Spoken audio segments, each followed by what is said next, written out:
السلام علیکم، خبردار میں خوش آمدید. میں ہوں آپ کا ہوسٹ آفتاب اقبال. خواتین و حضرات، آج آپ کی ملاقات کرواتے ہیں ڈمی میوزیم سے آئے چند اہم تاریخی کرداروں کے ساتھ. آج ہمارے ساتھ موجود ہیں ہلاکو خان، برکے خان اور تاریخ اسلام کا ایک بہت بڑا غدار جسے سر مقتل بھیج دیا گیا ہے، اور وہ ہے الکمی. بس تسی مینوں ایسے کام نہیں رکھیا. دو چیزاں، ایک میں تے دوجی مڈی. ہر رمضان چ تسی یہ دوویں چیزاں کر لیندے ہو. اس دفعہ ڈیفرنٹ ہے بھائی. کی مطلب؟ اس دفعہ سچ مچ ایکسیکیوشن ہوگی. سر ویسے کیا وجہ ہر بار یہ رول ببو رانا کو دیا جاتا ہے؟ میرے شو کے کیوٹ ترین لوگوں میں یہ ہو گیا، رنگیلا صاحب ہو گئے، جاوید اسلام ہو گیا. گل سنو، میں انہاں چ نہیں ہے گا.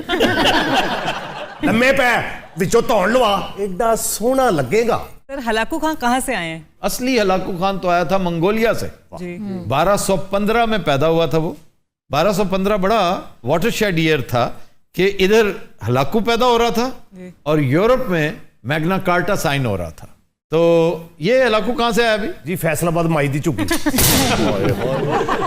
اچھا، اس کے مرنے کا حکم بھی ہلاکو نے ہی دیا ہے. ویسے سر اس کے ساتھ زیادتی نہیں ہوئی کیونکہ اس نے اتنا ساتھ دیا تھا اس کا. غدار کے ساتھ زیادتی نہیں ہوتی، غدار خود زیادتی کرتا ہے. تو یہ واقعہ کیا تھا؟ واقعہ یہ تھا کہ مستعصم باللہ جی جو عباسی خلیفہ تھا، یہ اس کا وزیر تھا اور اس کو پٹھی مت دیتا تھا، الٹی پٹیاں پڑھاتا تھا، کیونکہ اندر سے منگولوں کے ساتھ ملا ہوا تھا ہاں جی.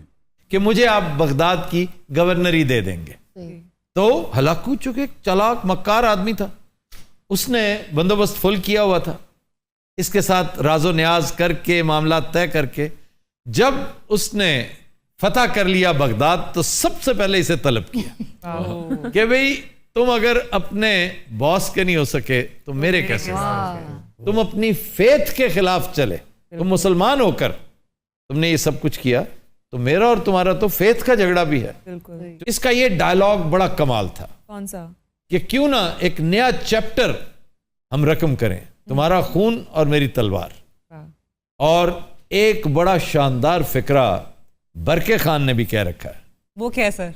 اس نے کہا تھا کہ منگول کی گردن کاٹنے کے لیے صرف منگول کی تلوار ہی کام کر سکتی ہے. تے جڑا میں انہاں کچھ کیا وہ بھی دسو نا. ایک اور لگاؤ اس کو. اوے تو ادھر جڑا حکم آنا نی دیا ملازم میرا ہے، تو اشرفیاں میرے کو لینا ہے، پوچھن ادھر ڈے ہیں تو. نہیں، لیکن اس وقت سارا پانسا پلٹ چکا ہے. ہاں جی، اس وقت وہ صرف میرا حکم مانے گا. اس ٹائم ہلاکو خان آیا بیٹھا ہے یار. جلاد دیکھ کیا رہے ہو؟ ایک اور دو. او ٹھہر جا، ہو سکتا ساڈی صلح ہی ہو جائے. ہم کا سلح ہو جائے. اچھا کس نے کرنی ہے؟ انہیں کرنی اور کنے؟ میرے واسطے ہے ہی نہیں ہو. میں تینوں اس واری تنخواہ دینی نہیں، ادھروں تنخواہ لے گا. میرے کہنے تے دھون نہ لائی بھائی تو. تمہارے کہنے پر اس نے تون لانی بھی نہیں ہے، اور دوسرا یہ کہ وہ نوبت ہی نہیں آئے گی. وہ کیوں جی؟ کیونکہ آذربائیجان کے علاقے میں تمہاری موت واقع ہونے والی ہے. یہ کفکاز کی پہاڑیاں تھیں جہاں تمہاری قبر بنی تھی، جہاں تمہیں کاٹ کے رکھ دیا تھا. مینوں کٹیا کنے سی؟ برکے یہ تمہارے پاس بیٹھا ہوا ہے. حالانکہ برکے اس کا کزن تھا، جی منگول تھا، ایک ہی دادا کی اولاد تھے، لیکن اس کے اندر جو آگ جل رہی تھی نا وہ فیتھ کی تھی، کیونکہ اس نے اسلام قبول کر لیا تھا اور اسے بہت رنج تھا جو کچھ اس نے بغداد میں کیا. اگر تم صرف مستعصم باللہ کو قتل کرنے پر اکتفا کر لیتے نا تو یہ بھی شاید قابل قبول ہوتا برکے کے لیے. نہیں تو مسئلہ کی ہویا سی جی؟ قتل عام، بے قصور اور بے نوا پاپولیشن کو تم نے کاٹ کے رکھ دیا. تم نے لائبریریاں جلا دی، اتنی کتابیں اس نے دریا میں پھینکی کہ دریا کا پانی سیاہ ہو گیا تھا. یہ محاورہ اس کی وجہ سے بنا تھا. اور تم کیا کرتے رہے ہو تھرو آؤٹ؟ ہیں تمہیں کوئی احساس نہیں تھا کہ تم چنگیز خان کے قبیلے سے ہو؟ خان دے نہیں، چنگیز خان دے. خان وہ خان نہیں تھا، خان تم ہو. لیکن یہ ہلاکو خان ہے، وہ چنگیز خان تھا. اور کیڑے کیڑے میں پیڑے کام کیتے نے جی؟ پیڑے کام یہی تھے کہ تمہیں خدا یاد ہی نہیں تھا. تم اپنے آپ کو اوتار سمجھتے تھے، تم چیلنج کرتے تھے، ڈیئر کرتے تھے کہ اپنے خدا کو بلاؤ، اسے کہو کہ مجھے راہ راست پہ لائے. اگر تمہارا خدا نعوذ باللہ ایگزسٹ کرتا ہے تو اس جاہل کو کیا پتا تھا کہ اس کا انجام کیا ہونے والا ہے اور کس کے ہاتھوں ہونے والا ہے. جو اسی قبیلے کا ایک عام سا سردار बहादुर जरूर था लेकिन इतना ताकतवर नहीं था जितना ये था। 20% मंगोल फौज तो इसके ज़ेर इंसराम थी। और वाकई इसकी जो मौत हुई है ना, ये एक मोजज़ा ही था। और इसका तनाजुर बड़ा दिलचस्प है। एक जंग हुई थी फलस्तीन के इलाके में जिसे ऐन अल जलूत के नाम से याद किया जाता है। ऐन अल जलूत वहां चश्मा है जहां पर इसने वाव ली थी इस बदबख्त ने कि मैं अगले 4-5 दिन के अंदर अंदर मुसलमानों के तमाम मुकद्दस मकामात को ताख्तो ताराज कर दूंगा। ਅੱਲਾ ਦੀ ਕਸਮ ਰੋਜ਼ਿਆਂ ਸਾਨੂੰ ਕਾਫਰ ਜਿਹਾ ਬਣਾ ਕੇ ਨਾ ਪੇਸ਼ ਕਰ ਦਿੰਦਾ ਹੈ। जल्लाद ਨਾ ਠਹਿਰ ਜਾਓ ਭਾਈ, ਤੂੰ ਐਡਾ ਕਿਉਂ ਮਾਨੀ ਬਣਿਆ ਉਹਦਾ? ਇਹਦਾ ਹੱਥ ਬਹੁਤ ਕੂੜ ਲਾਂਤੀ ਦਾ ਗੁਜਰਾਂ ਵਾਲੇ ਦਾ ਹੈ ਜੇ, ਐਡਾ ਹੱਥ ਹੈ। आप पीछे हो जाए, जरा पीछे हो जाए, तुम आओ। ਉਹ ਬਸ ਮੈਂ ਤੈਨੂੰ ਦੱਸਾਂ ਮੈਨੂੰ ਤੇਰੇ ਤੇ ਗੁੱਸਾ ਹੀ ਬੜਾ ਹੈ। ਅੱਛਾ ਇਹਨੇ ਮੈਨੂੰ ਨੇਜ਼ਾ ਨਹੀਂ ਮਾਰਨਾ, ਇਹਨੇ ਬੋਰ ਹੀ ਇੰਨਾ ਕਰਨਾ ਹੈ। हम बात कर रहे थे ऐन अल जलूत की। तो ऐन उस वक्त खाकान की डेथ हो जाती है पीछे। कान बासी साहब दी जी वो जो वाकया बता रहे हैं ना बच्चू, वो जरा गौर से सुनो कि तुम्हारे साथ हुई क्या थी। ਲੈ ਮੌਲਾ ਤੈਨੂੰ ਇਹ ਮੈਨੂੰ ਠੰਡੀ ਨਾ ਲੱਗਦੀ ਹੋਵੇ ਤੇ ਮੈਂ ਹੁਣ ਨੂੰ ਕਦੋਂ ਦਾ ਕਰ ਦਿੱਤਾ ਹੋਣਾ ਸੀ ਤੈਨੂੰ। तुम्हें उसका पता है कि उसने क्या करना है तुम्हारे साथ? ਇਹ ਕੀ ਕਰੇਗਾ ਜੀ ਮੇਰੇ ਨਾਲ? छोटे छोटे टुकड़े किए थे तुम्हारे। ਨਾ ਕਰੋ। अच्छा, खाकान की डेथ होगी, नया हुक्मरान चुनने के लिए इलेक्शन होता था। तो जितने भी ट्राइबल चीफ्स होते थे इनके वोट थे। तो इससे पहले कि इसका कोई राइवल इलेक्ट हो जाता, ये वहां से भागा। हालांकि 3.5 लाख इसकी फौज थी, कुछ छोड़ गया और कुछ साथ ले गया। तो ये ऐन अल जलूत को रोक के कि ये तो कुछ भी नहीं है, ये तो चंद लोगों का 25-30 हजार मुसलमान हैं, इनकी क्या मजाल, इन्हें तो मैं आके काबू करता हूं। फिलहाल जरा मैं वोट कास्ट कर रहा हूं। ये वोट देने गया, वहां गया है तो बातों बातों में जैसे होता है ना, आपस में फैमिली के लोग बैठे हों तो आपस में कहना शुरू हो गया एक दूसरे के साथ, ये और बरके। बरके ने कहा कि मैं बहुत दुखी हूं, मुझे शर्म आती है कि तुम मेरे रिश्तेदार हो। मैंने कहा मैं बादशाह हूं अपने इलाके का। उसने कहा जैसे तुम सरदार हो मैं भी सरदार हूं और मैं तुमसे बड़ा बादशाह हूं, मेरे पास बड़ा इलाका है, मेरे पास बड़ी फौज है, तो तुम बिहेव करो, तमीज से बात करो।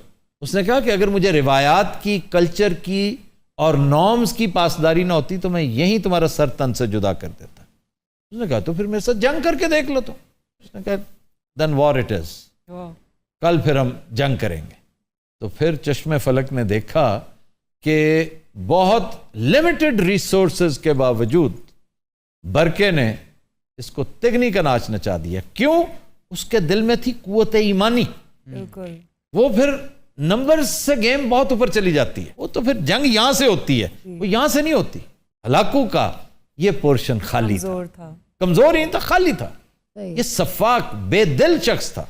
ਉਹ ਸਰ ਜੀ ਮੇਰਾ ਕੋਈ ਕਸੂਰ ਨਹੀਂ, ਮੈਂ ਇਹਦੀਆਂ ਗੱਲਾਂ 'ਚ ਆ ਗਿਆ ਸੀ। वाकई इसने तुम्हें मरवाने में बड़ा रोल प्ले किया। ਤੈਨੂੰ ਲੈਣਾ ਮੌਲਾ ਨੇ ਲੈਣਾ ਮੇਰੇ। अभी देखना उसका अंजाम।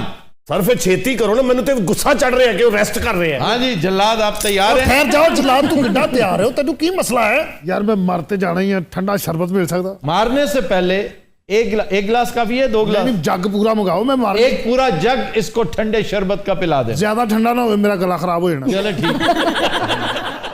अच्छा जी, इसका जो मकालमा था ना जी, हलाकू का मुस्तासम बिल्ला के साथ, वो कमाल था जी। लग रहा था कि जैसे वाकई को बहुत बड़ा हुक्मरान, बहुत बड़ा बादशाह, जो बहुत बड़ा फिलोसोफर, उसको जलील भी कर रहा है और उसको मशवरे भी दे रहा है। पहले चंद दिन ये उसका मेहमान बन गया जी, कि भाई हम तुमसे लड़ने नहीं आए, तुम्हारी तो औकात ही कोई नहीं, तुमने क्या लड़ना। ऐसे ही हमने सुन रखा था कि अब्बासी खलीफा, खलीफातुल इस्लाम, इतना बड़ा खलीफा, और ये तुम्हारी फौज टके टोकरी हो चुकी है, उसके पास हथियार ही नहीं है, उसके पास यूनिफॉर्म ही नहीं है। उसे कहने लगा कि सारे महल मीनार तुमने क्यों बनवाए थे? ऐसा ताकि मेरी शान शौकत में इजाफा हो। बेवकूफ इंसान, तुझे ये नहीं पता था कि शान शौकत में इजाफा तुम्हारे हथियार करते हैं, तुम्हारी लड़ने की कैपेबिलिटी करती है। तो उसने कहा कि तुमने ये सारा पैसा इनके ऊपर लगा दिया, और क्या इकट्ठा किया तुमने? तो तुम देखो मैं कितना प्रॉस्परस हूं, कितना अमीर मुल्क है मेरा, तुम्हारी जीडीपी इतनी नहीं है जितना मेरा 1 महीने का खर्चा। कहता अच्छा चलो ठीक है। खाते वक्त खाना सारा, चूंकि खलीफा के महल में भी इसी का हुक्म चलता था, जैसे इस वक्त इसकी मौजूदगी में मेरा हुक्म चल रहा है ना। तो इसने हुक्म दिया कि खाना सिर्फ मेरे आगे रखा जाए। मुस्तासिम बिल्ला बड़ा परेशान कि यार मैं तुम्हारा मेज़बान हूं, कुछ मुझे भी खाने को दो। उन्होंने कहा अच्छा चलो इसके लिए भी खाना लेकर आओ। एक प्लेट में उन्होंने हीरे जवाहरात भरे हुए, सोना चांदी, तश्त उसके आगे रख दिया। तो मौज करो, खाओ। तो नहीं, ये कमाया है बड़ी मेहनत से, अब इसको खाओ। बिल्कुल। तो मैं इसे कैसे खाऊं? अगर खा नहीं सकते थे तो कमाया क्यों? वाओ। यही पैसा तुमने हथियार खरीदने में, फौज ऑर्गेनाइज करने में, अपनी एडमिनिस्ट्रेशन ठीक करने में लगाया होता। जितना वक्त था तुमने कम वक्त वो फजूल बहसों में लगा दिया कि फलां जानवर का पंजा कैसा होता है, फलां जानवर की दुम कैसी होती है, वो पहले थी, ये पहले था, बेकार फरोई गुफ्तगू ये करके तुमने अपना वक्त जाया किया। अब तुम्हारा अंजाम यही होगा। यार बरके से हम बात ही नहीं कर रहे। बरके आप कैसे हैं? ਉਹਨੇ ਦਾੜ ਕਢਾਈ ਉਹਦਾ ਮੂੰਹ ਸੁਜਿਆ दाढ़ तो बच्चे मैंने तुम्हारी निकाली थी, एक सुन मार के। ਉਦੋਂ ਕੁਛ ਹੁੰਦਾ ਦੌਰ ਹੀ ਨਹੀਂ ਸੀ ਹੁੰਦਾ नहीं मारा था। हाँ, ਇੱਕ ਪਾਸੇ ਮੈਂ ਹੀ ਥੱਲੇ बचपन में तुम कुश्तियां लड़ते थे, इसने तुम्हारी दाढ़ निकाली थी। ਫਿਰ ਮੈਂ ਦਾੜੇ ਮਾਰ ਮਾਰ ਕੇ ਰੋਇਆ था। ये तुमने कहां से सीखा दाढ़े मार मार ਇਹ के? ਤੁਹਾਡਾ ਉਹ ਨਹੀਂ ਚੱਲਦਾ ਅਸਫਾਨੀਆਂ ਕਰਾਨੀਆਂ फरंगे आसफिया। ਫਰੰਗੇ ਆਸਫੀਆ जिस दिन हम बड़े खाने पे बैठे थे, अगर तुम उसी दिन मुझसे माजरत कर लेते तो हमारी कभी लड़ाई ही ना होती। कह देता ना कि वाकई मुझसे जुल्म हुआ है बगदाद में, तो तुम्हारी जान छूट जाती। लेकिन ये स्क्रिप्ट कहीं और से आया था। बिल्कुल। It was a divine script, it was destiny, it was written. ये होना था। क्यों? कि अल्लाह ने इसको इधर रोकना था, वरना ये एनल जलूद से होता हुआ मक्का और मदीना दाखिल हो जाता। ये अरब वर्ल्ड में जाकर ये वो तबाही मचाता। क्यों? पर्सनल हो गया था ये। एनल जुलूत में इसकी क्या पोजीशन थी? एनल जलूत में 25,000 के साथ बबरिस, एक सिपा सलार मुसलमानों का, बड़ा दलेर, बड़ा दबंग और गुलाम था, ममलूक। और बचपन से ही वो बहुत, जिस तरह बरके था ना, सिर्फ 25,000 की फौज, उसने इसको धकेलते हुए पहाड़ियों के उस पार पहुंचा दिया। अगर उस दिन ये रेजिस्टेंस ना मिलती तो खाकान तो मरा 3 दिन बाद, हलाकू इन सब को रौंदता हुआ हमारे मुकद्दस मकामात तक पहुंच चुका होता। तो यहां पर बबरिस का नाम, वो उतना ही बड़ा हीरो था जितना बड़ा मैं समझता हूं बरके खान था। अब बरके खान ने इसको कत्ल किया। और ये मैं बड़ी दफा बता चुका हूं, लेकिन चूंकि रमजान में इन मौजुआत को हम छेड़ते रहते हैं कि नए व्यूअर्स का, नए सुनने और देखने वालों का ज़ौक़ आगे ही हम उजागर कर सके। बहुत खूबसूरत शेर अल्लामा इकबाल का। वो क्या था सर? अल्लामा इकबाल कहते हैं कि है अयां यूरशे तातार के अफसाने से, तातारी थे ना ये, है अयां यूरशे तातार के अफसाने से, पासबा मिल गए काबे को सनम खाने से। क्या बात। इस एक शेर में पूरा चैप्टर है हमारी तारीख का। मैं कोई अच्छा काम भी जिंदगी कीता कि मैं बुरे ही कीते ने। तुम्हारी जिंदगी इस कदर वीरान, बेवकत और गुमनाम थी कि कभी तुम्हारे बचपन का कोई वाकया सामने नहीं आया, जवानी का कोई वाकया सामने नहीं आया।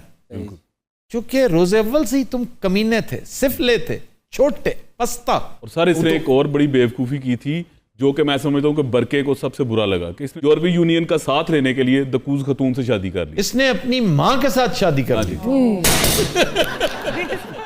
इसलिए कि वो यूरोपीय यूनियन की बहुत बड़ी सरकर्दा खातून थी ना। चूंकि इसका ख्याल था कि इसी तरह पूरी यूरोपीय यूनियन मेरा साथ देगी, और वो दे भी रही थी। बिल्कुल। अल्लाह ने मौका ही नहीं दिया। अच्छा एक और बात जी, ये कैसा बेकैफ शख्स था कि इस पर फिल्म बनी हलाकू खान, वो भी इंतहाई बोर, इंतहाई थर्ड क्लास। ये रोल किसने किया था? अजीत ने। अजीत बड़ा एक खास कैरेक्टर रोल्स करता था। तुम जूली को उस पहाड़ पे लेके पहुंच जा। वो जो गोल्डन सी विग लगाया करता था। मोना डार्लिंग, तुम अपनी गोरी बाहें लहराकर वहां से वो माल ला सकती। मैं असल हैगा पता नहीं मैनू की बनाता तुम असल में ये नहीं हो, शुक्र है मैं तुम भाड़े के टट्टू हो, तुम किराए के एक्टर हो, थिएट्रिकल हो, तुम्हें लेकर आया पैसे देकर कि ये काम करवाना। स्टूडियो में धक्के खाते फिर रहे थे, बेरोजगार थे तुम, सिमकी होटल के बर्तन मांझ मांझ कर तुम्हारा बुरा हाल हो चुका था, तुम्हें जॉब दी है। ਅੱਛਾ ਵੈਸੇ ਆਪਸ ਦੀ ਗੱਲ ਹੈ, ਤੁਸੀਂ ਹੈ ਮੇਰੇ ਵੱਡੇ ਭਰਾ ਹੋ, ਲੇਕਿਨ ਮੈਨੂੰ ਲੱਗਦਾ ਖੱਜਲ ਤੁਸੀਂ ਵੀ ਬਹੁਤ ਹੋਏ। ਯਾਰ ਕੈਸਾ ਰੋਲ ਦਿੱਤਾ, ਇਸ ਤੋਂ ਬਾਅਦ ਤਾਂ ਮੈਂ ਕਿਸੇ ਫੰਕਸ਼ਨ ਤੇ ਨਹੀਂ ਜਾ ਸਕਦਾ, ਲੋਕਾਂ ਨੇ ਕਹਿਣਾ ਉਹ ਆ ਗਿਆ ਗੱਦਾਰ। ਹਾਏ, ਤੈਨੂੰ ਕਹਿਣਾ ਤੇ ਮੈਨੂੰ ਹਾਰ ਪਾਉਣੇ ਲੋਕਾਂ ਨੇ, ਮੈਨੂੰ ਤੇ ਵੇਖਦੇ ਲੋਕਾਂ ਕਹਿਣਾ ਗੈਟ ਆਊਟ। नहीं, तुम कम से कम गद्दार नहीं थे, ਉਹ ਸ਼ੁਕਰ ਹੈ ਕੋਈ ਤੇ ਮੇਰੇ ਮਹਿਤ ਦੀ ਗੱਲ तुम ਹੋਈ। बेगैरत जरूर थे। गद्दारी तो इतनी बड़ी तोहमत है शुक्र है। जो कई नस्लें उसको नहीं धो सकती। मीर जाफर देख लो, मीर सादिक देख लो, अलकमी देख लो, क्विजलिंग देख लो, ये सारे बड़े बड़े गद्दार थे। ਅੱਛਾ ਜੀ ਮੈਨੂੰ ਜ਼ਰਾ ਇੰਨਾ ਦੱਸ ਦਿਓ ਕਿ ਮੈਂ ਮਰਿਆ ਕਿਵੇਂ ਸਾਂ। एक वार था तलवार का जी और तुम्हारा ये जो है ना, ये नरखरा हाँ जी। ये खुल गया था, लेकिन इसके बाद घोड़ा बिदक गया तुम्हारा और वो तुम्हें लेकर भागा, तुम्हारा बैलेंस कायम ना रहा और तुम लुढ़क गए एक साइड पे। अब तुम्हारा सर लटक रहा था, पैर रकाब में फंसा हुआ था, रास्ते में जितने पत्थर आए हर पत्थर तैयार बैठा था कि आओ बच्चू, तुम कदम कदम पर रब्बे कायनात को चैलेंज करते थे, जी जिसने ये पूरी कायनात बनाई है, पहाड़, दरिया, पहाड़ी सिलसिले, ये छोटे छोटे पत्थर हैं जो तुम्हारे सर को अंदर से दही कर देंगे। तो फिर वो हुआ तुम्हारे साथ। यानी पत्थर पत्थर पे लिखा था तुम्हारे सर का नाम। ਪੁਰਾਣੀਆਂ ਕੇਸਟਾਂ ਦੇ ਗਾਣੇ ਤੋਂ ਪਹਿਲੇ ਇਹੋ ਜਿਹਾ ਸ਼ੇਰ ਹੁੰਦਾ ਸੀ। मैंने इंडियन फिल्म में काम किया हुआ है। ਇਹੋ ਜਿਹੀ ਇੰਡੀਆ ਦੀ ਫਿਲਮ ਸਿਰਫ ਇਹਨਾਂ ਕਹਿੰਦੇ ਦੀਦੀ ਜੀਜਾ ਜੀ ਆ ਗਏ। ਹਾਂ सर फिर छोटे छोटे टोटे कैसे हुए? बस जब नीचे गिरा तो लख्त लख्त हो चुका था। ਮੈਂ ਨਹੀਂ ਸੀ ਪਾਇਆ ਹੈਲਮਟ, ਮੈਂ ਵੈਸਪਾ ਚਲਾਉਣ ਲਈ ਪਾਇਆ ਹੁੰਦਾ। कदी नजरात हम लेते हैं एक ब्रेक, हमारे साथ रहिएगा।